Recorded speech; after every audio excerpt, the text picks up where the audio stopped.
Ako nga pala si Architect Longband at ako yung pinakamagaling na arkitekto dito sa Pilipinas.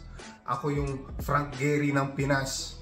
Ako yung nag-imbento ng architect na nagpe-present sa Longband paper. Ngayon, ipe-present ko sa inyo yung design namin.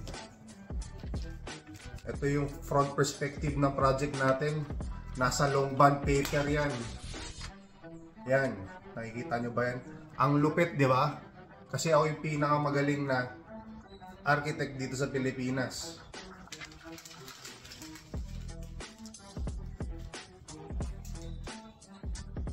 Nakita niyo yan? Brisole tawag dyan. Naka-double facade tayo. Nakita niyo, napakalupit.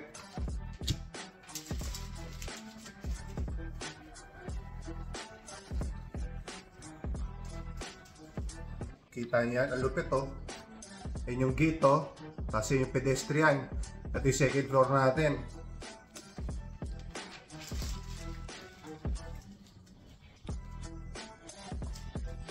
Nakita nyo, napakalupit. Walang tatalo dyan. Ang pinakamalupit na arkitekto dito sa Pilipinas, Frank Gehry ng Pinas.